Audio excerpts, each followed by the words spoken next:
Why do we hunt the great fish? The quest is never easy, nor always within reach. The battle is demanding, the outcome never certain. And if we are true to our quest, in the end, we let the great ones go.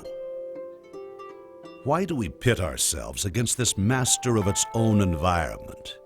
What do we accomplish in this contest of will and strength, a contest destined to leave us empty-handed?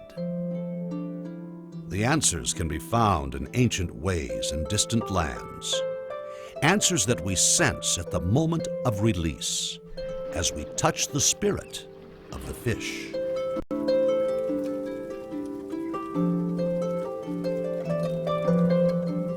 For fishermen the world over, catch and release is a recent concept. But at Hatchet Lake Lodge, it's a way of life rooted in the traditions of the first people of northern Saskatchewan. Middagen was een stille dinnerski, daar ga je op aan maar kan je gaan. Zeg je weet de morgen van ik schreef morgen ik schreef met dat sommige is ik stille daar ga ik door precies zeg ik heb gewoon dat het bij het gaat hoe de droge dat dit pad was goed precies de dit pad zie wat toen nou ja wat kijk waar ik schreef maar dat Somebody is with the ball. I can't get it. How it's going to more exist. You can't with the ball what I dance it to 60 this time. You want to make this time. I got to shut. You go see what you got to go stand batata. Usaben batata. Kakari one it yet nigga with the yapachita. Somebody get the The ways of the Cree and Dene people struck a responsive chord in a man who came to Hatchet Lake from another land, where men have long done battle with great fish.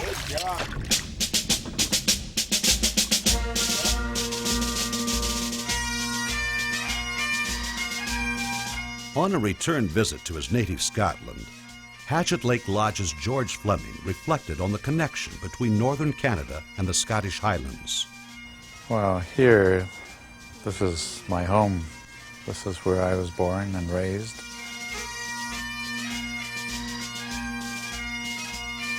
A lot of my forebears were farmers. They lived on the land, as the Cree people do.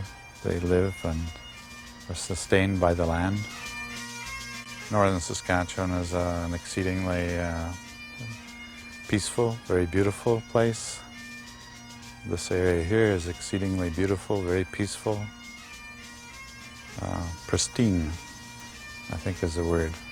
Well, the similarities were basically the same latitude. A lot of the trees are the same. The fauna is the same in the high ground as here. The area in Upper Banffshire is very much like the Northwest Territories in the Barren Lands. Two lands, thousands of miles apart, both sharing a spirited tradition of great fish and those who hunt them.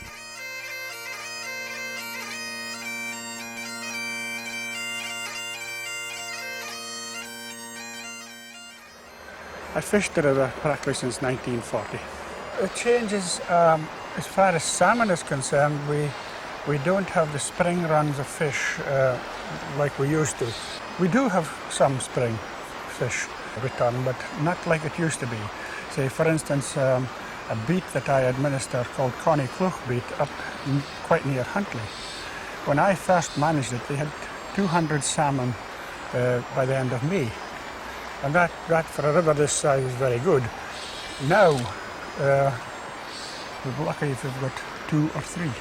Most rivers in Scotland, and it's of very great concern. Even as a young man, George Fleming could see that the Highland way of life was changing. There's been too many places in the world that I've seen as a child a whole river covered in salmon going up the spawn. My son would never see that now. And that's happened in quite a few places. As the world's population grows, there's fewer and fewer places that you can really get away from the hustle and the bustle.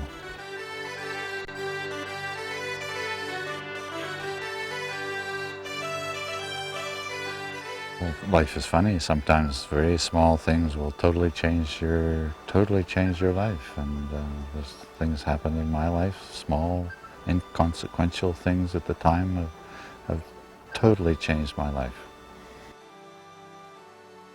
Oh, I went for an interview in Aberdeen, actually, when I was 15, and with the Hudson Bay Company.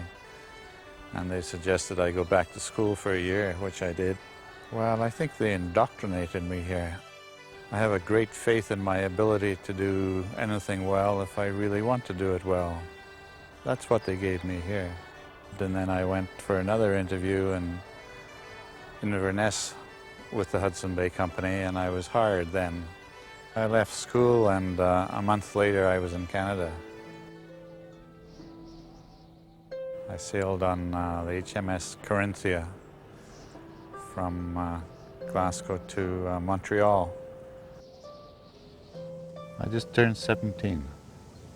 Came across by boat. There was 32 of us had been hired by the Hudson Bay Company, 1 Englishman, 2 Irishmen, and 29 Scotsmen. I don't know if I had any expectations. I came out by train from Montreal, and it was a longest train journey I've ever been on. And then we went up to L'Orange and flew out to Stanley. It was a beautiful little spot. The settlement was mostly North American Cree Indian people who lived off the land at that time. It was right on the Churchill River, which was one of the main rivers for the fur trade used by the Hudson Bay Company. John Cook was actually the chief of the Stanley Mission band when I was there. I found it interesting, very interesting. They were nice people. Not a lot of them spoke English then. They were all Cree. They were trading at the Hudson Bay Post. He'd go out trapping in the wintertime, and the Hudson Bay would buy the fur. We'd buy the fur in the wintertime. In the summertime they were fishing quite a bit. They lived off the land. They used what they caught. There was no waste. Everything was shared. Somebody would kill a moose and everybody got a piece of moose. So they were kind of all equal and sharing, very sharing people, caring people.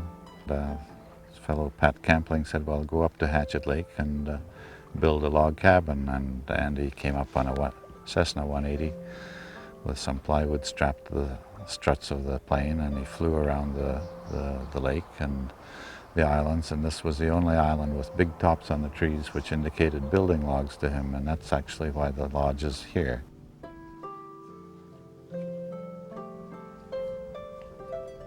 I guess I came for the quality of life that it would offer me, and that's why I'm still here, because I love it here. I love it here now as much as I did when I first came here. It's funny, I don't feel any different than I did when I first came up here, but there's 2 or 3 families. The grandchildren are guiding here, of the original guides when I first got here. In fact, there's one family, their fathers used to canoe from L'Orange, which is 256 miles. It took them about a month to get here, and they used to hunt on the way, and then they'd spend all winter trapping here and then go back in the spring. That would be an interesting lifestyle. I respect them.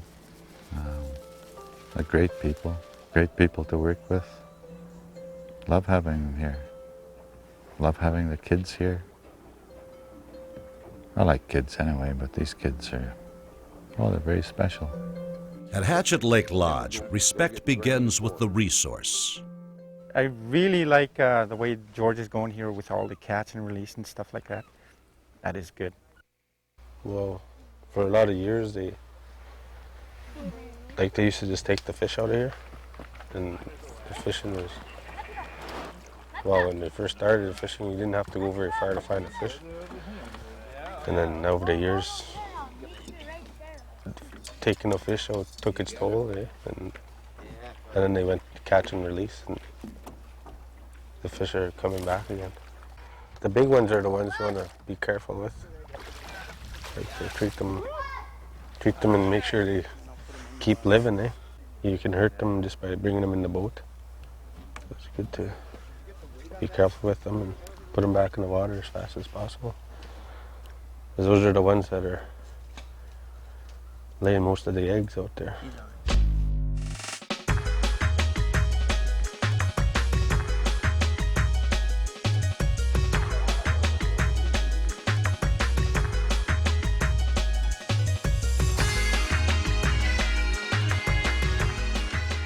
Respect extends throughout the Hatchet Lake experience, connecting guests, guides, and staff. Respect growing out of George Fleming's unique management style. I've seen a lot of leaders. I spent most of my life in corporate America as an executive, and there are all kinds of leaders, but George is one of those unique people who has a very, very quiet style, but very powerful, very charismatic. His leadership is clearly evident. Everybody blends together in what they do, and it's quite remarkable, I think. Everybody knows they have responsibilities, the staff I know do. But you never see anybody directing somebody else. I mean, they just all get it done. He treats you better. Like any person that will treat you better, you want to treat him back the way he treats you. Do you understand what I mean? Mm-hmm. It's real good. Like this is the only lodge I've worked for, like, supplies me a cabin, running water, power. I've worked for 10 different lodges, and this is the best one. And then, you know, this is why I keep coming back here every year.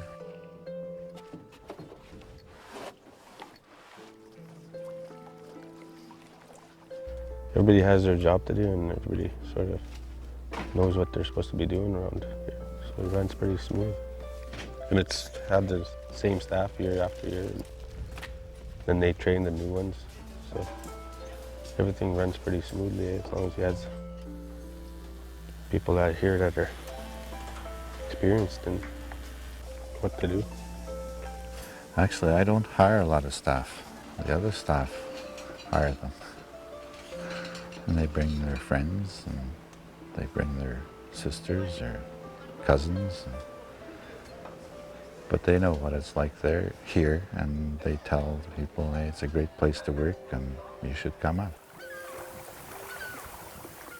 I think perhaps coming up here, it's the peace and the quiet and the solitude allows a person to be closer to nature, or closer to God perhaps, closer to themselves, to allow them to think about why they're here perhaps, or where they're going, and develop a closer relationship with their friends and their families. I've built the place up, but it's not getting any bigger. I have no plans to make it any bigger. Try and improve the facilities perhaps, but there's really no likelihood of roads ever touching Hatchet Lake in the foreseeable future. The fishing's probably better now than it ever has been. We've been catch and release for quite a few years. There's no commercial fishing on these lakes. People are more careful about, they've seen too many areas destroyed, virtually destroyed. So it's kind of more important to keep what we have. Recalling the losses inflicted by mankind on his native Scotland, George Fleming is committed to preserving the special experience he has found in northern Saskatchewan. Experience of land and water unspoiled, fish and wildlife abundant, a people and a way of life in harmony with nature. I think when a person goes away and comes back, you appreciate more what's there, or what you've left. And it's the same here. I mean, it's an exceedingly beautiful, peaceful part of the world. What I'm saying is I appreciate the place and the surroundings more now. I can see the beauty and peacefulness of the place, tranquility. Northern Saskatchewan, that's where I work, and I really enjoy what I'm doing. I love what I'm doing. But when I leave there, you know, my contribution to the people of the North would be to leave a well-managed business to the people of the North, who are the Cree and Dene people, the Indian people of the North. See, what I just said, you know, when I explained how important the fish and the animals. Well, I learned that from my grandfather. I used to travel around with him, and he was kind of a religious guy. He told me respect everything. Respect human being, especially the earth. Because that the earth sustains you. Be respected and always be.